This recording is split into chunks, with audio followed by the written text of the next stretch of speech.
there's a question that comes up a lot. And that question is, hey, I'm at 100%. Do I have any work restrictions? And the answer, quite simply put, is maybe. Let's talk about it today.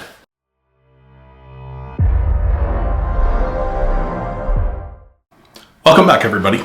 So today we're going to talk about if you can work and what type of work you can do and how much you can work and earn if you're 100% disabled according to the VA.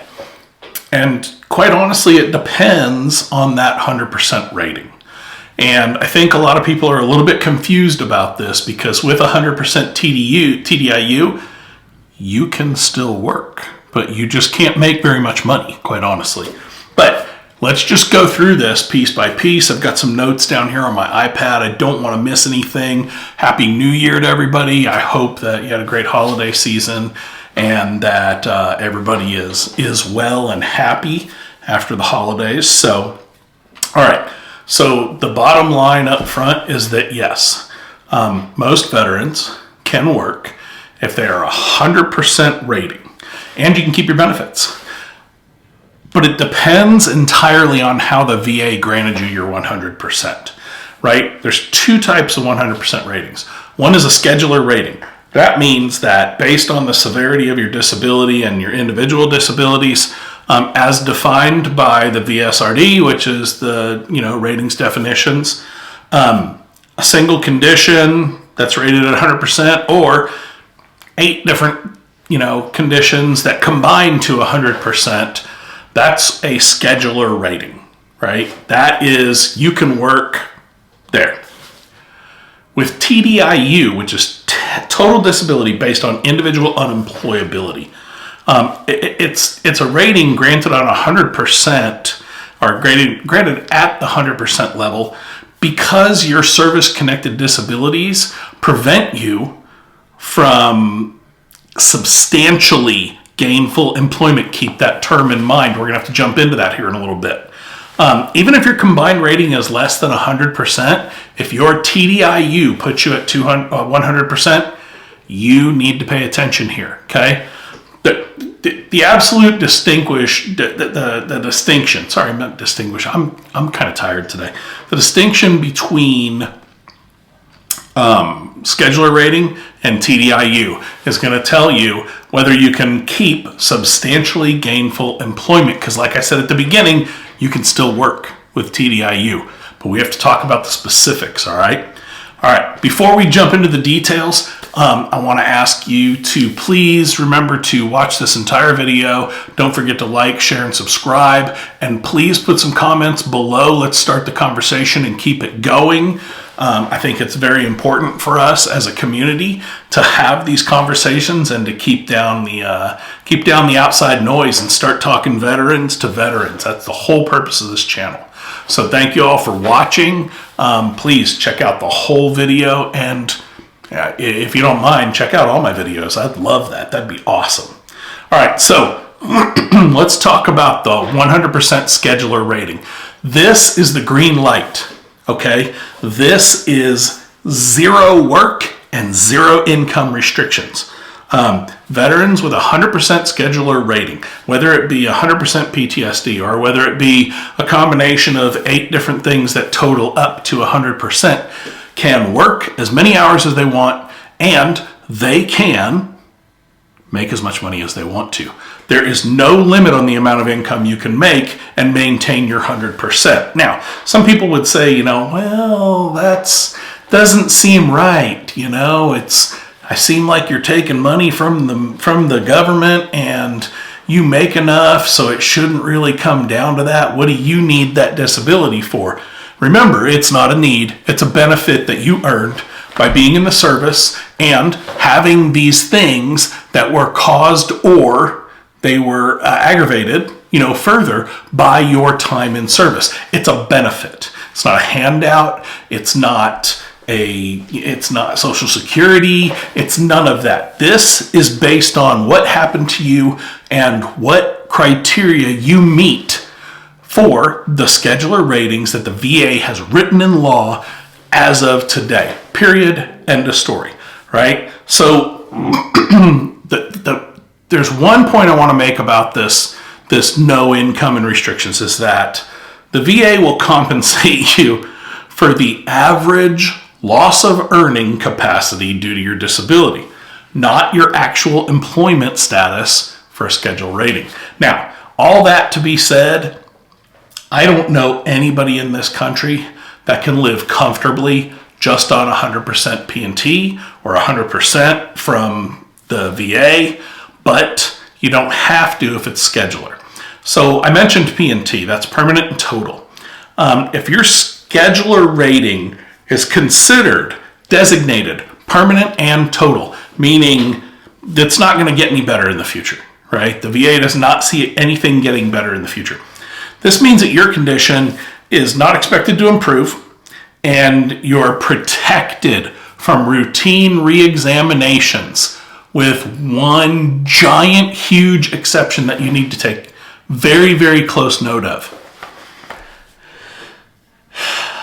It does not, P&T does not protect you if you go out and you file an increase because you think that the 70% you got for this and the 350s you got for that and the 30 you got for this, you think that 30 needs to be a 50. First of all, you're at 100%. Please do not poke the bear. You're going to hurt yourself, okay? You run a very, very high chance of hurting yourself. And the reason why is when you file for an increase, the VA has the right to look at every single one of your conditions again, and they can send you in for a reevaluation. So if you're at 100%, you're not going to get anything more. You're not going to get anything more from the VA. But if you file for that increase on moral value or on what you think is ethically right for the VA to do, you're taking your rating into jeopardy in your own hands, okay? Be very, very careful of that, okay?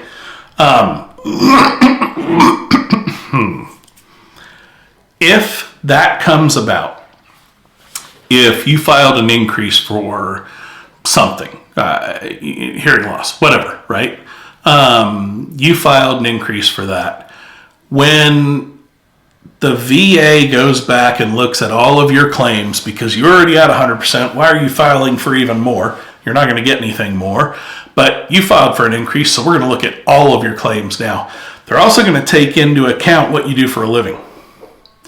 If you work in a physically or mentally demanding job that seems inconsistent with your ratings, the VA will, very, very likely will, schedule you for a reexamination.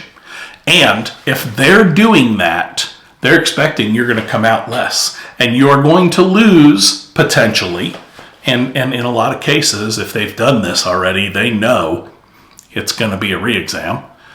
They know they're going to get a reduction. You may lose your 100%, which means you lose all your state benefits, which means you lose your CHAMP VA for your family, which means you lose so many things when you get off of that 100% P&T. Take that into consideration, please. All right, now on the opposite side of the scheduler rating is TDIU. TDIU is granted because your service-connected disabilities prevent you from securing or maintaining substantially gainful employment. Now, what does substantially gainful employment mean? I'm going to read it. Work that provides an annual income exceeding the federal poverty threshold for a single person. This amount changes annually, okay? I'm going to flip screens here. We're going to talk about 2026. In 2026, the FPL, which is the federal poverty level, is projected to be approximately $16,430 for a household of one, $22,000 for a household of two, and it goes up very, very small increments after that. Those are the official income guidelines used to determine eligibility for this TDIU, for some of these programs, right? So let's keep that in mind, okay? So permitted work is marginal employment. You can be TDIU, you can be 100%, and you can work and keep your TDIU benefits if your employment is considered marginal. Now, what does marginal mean? It means work where your annual earned income is below the FPL. Okay? If you're let's say you're a YouTuber.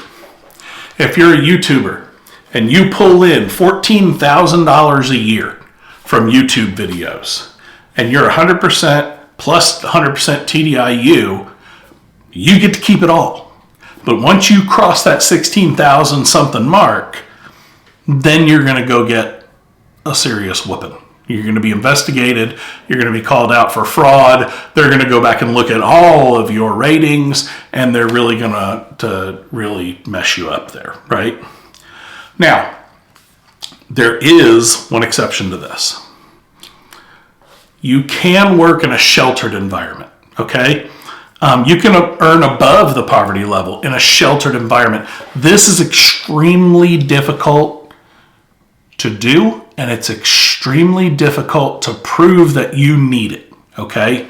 So take a lot of caution with this, but I'm just giving you the facts, all right?